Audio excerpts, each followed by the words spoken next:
جس پر قرآن میں لعنت کی گئی اور ہم انہیں ڈراتے ہیں تو ان کو اس سے بڑی سخت سرکشی پیدا ہوتی ہے۔ اور جب ہم نے فرشتوں سے کہا کہ آدم کو سجدہ کرو تو سب نے سجدہ کیا مگر ابلیس نے نہ کیا،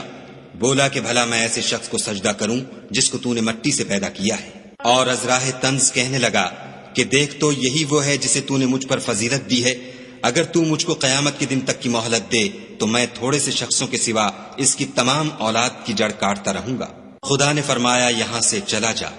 جو شخص ان میں سے تیری پیروی کرے گا تو تم سب کی جزا جہنم ہے اور وہ پوری سزا ہے۔ اور ان میں سے جس کو بہکا سکے اپنی آواز سے بہکاتا رہے، اور ان پر اپنے سواروں اور پیادوں کو چڑھا کر لاتا رہے، اور ان کے مال اور اولاد میں شریک ہوتا رہے، اور ان سے وعدے کرتا رہے، اور شیطان جو وعدے ان سے کرتا ہے سب دھوکا ہے۔ جو میرے مخلص بندے ہیں ان پر تیرا کچھ زور نہیں، اور اے پیغمبر صلی اللہ علیہ وآلہ وسلم تمہارا پروردگار کارساز کافی ہے۔ تمہارا پروردگار وہ ہے جو تمہارے لیے دریا میں کشتیاں چلاتا ہے تاکہ تم اس کے فضل سے روزی تلاش کرو، بے شک وہ تم پر مہربان ہے۔ اور جب تم کو دریا میں تکلیف پہنچتی ہے یعنی ڈوبنے کا خوف ہوتا ہے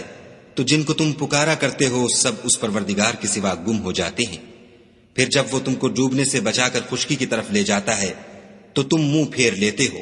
اور انسان ہے ہی ناشکرا۔ کیا تم اس سے بے خوف ہو کہ خدا تمہیں خشکی کی طرف لے جا کر زمین میں دھسا دے یا تم پر سنگریزوں کی بھری ہوئی آندھی چلا دے، پھر تم اپنا کوئی نگہبان نہ پاؤ؟ یا اس سے بے خوف ہو کہ تم کو دوسری دفعہ دریا میں لے جائے، پھر تم پر تیز ہوا چلائے اور تمہارے کفر کے سبب تمہیں ڈبو دے، پھر تم اس غرق کے سبب اپنے لیے کوئی پیچھا کرنے والا نہ پاؤ؟ اور ہم نے بنی آدم کو عزت بخشی اور ان کو جنگل اور دریا میں سواری دی اور پاکیزہ روزی عطا کی اور اپنی بہت سی مخلوقات پر فضیلت دی۔ جس دن ہم سب لوگوں کو ان کے پیشواؤں کے ساتھ بلائیں گے تو جن کے اعمال کی کتاب ان کے داہنے ہاتھ میں دی جائے گی وہ اپنی کتاب کو خوش ہو کر پڑھیں گے اور ان پر دھاگے برابر بھی ظلم نہ ہوگا۔ اور جو شخص اس دنیا میں اندھا ہو وہ آخرت میں بھی اندھا ہوگا اور نجات کے رستے سے بہت دور۔ اور اے پیغمبر جو وحی ہم نے تمہاری طرف بھیجی ہے قریب تھا کہ یہ کافر لوگ تم کو اس سے پچھلا دیں تاکہ تم اس کے سوا اور باتیں ہماری نسبت بنا لو، اور اس وقت وہ تم کو دوست بنا لیتے۔ اور اگر ہم تم کو ثابت قدم نہ رہنے دیتے تو تم کسی قدر ان کی طرف مائل ہونے ہی لگے تھے۔ اس وقت ہم تم کو زندگی میں بھی عذاب کا دونا اور مرنے پر بھی دونا مزہ چکھاتے، پھر تم ہمارے مقابلے میں کسی کو اپنا مددگار نہ پاتے۔ اور قریب تھا کہ یہ لوگ تمہیں زمین مکہ سے پھسلا دیں تاکہ تمہیں وہاں سے جلا وطن کر دیں، اور اس وقت تمہارے پیچھے یہ بھی نہ رہتے مگر کم۔ جو پیغمبر ہم نے تم سے پہلے بھیجے تھے ان کا اور ان کے بارے میں ہمارا یہی طریق رہا ہے، اور تم ہمارے طریق میں تغیر و تبدل نہ پاؤ گے۔ اے محمد صلی اللہ علیہ وآلہ وسلم سورج کے ڈھلنے سے رات کے اندھیرے تک ظہر، عصر، مغرب، عشاء کی نمازیں اور صبح کو قرآن پڑھا کرو، کیونکہ صبح کے وقت قرآن کا پڑھنا موجب حضور ملائکہ ہے۔ اور بعض حصہ شب میں بیدار ہوا کرو اور تہجد کی نماز پڑھا کرو،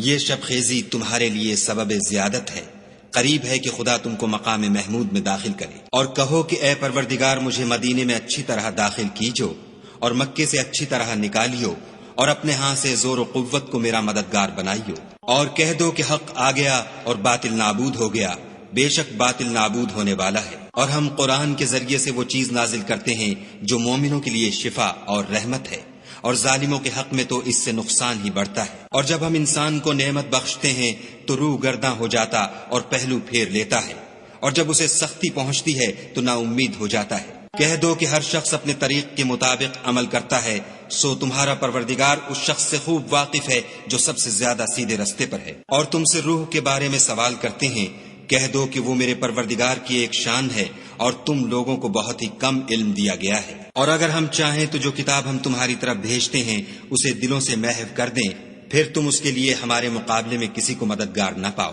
مگر اس کا قائم رہنا تمہارے پروردگار کی رحمت ہے، کچھ شک نہیں کہ تم پر اس کا بڑا فضل ہے۔ کہہ دو کہ اگر انسان اور جن اس بات پر مجتمع ہوں کہ اس قرآن جیسا بنا لائیں تو اس جیسا نہ لا سکیں گے،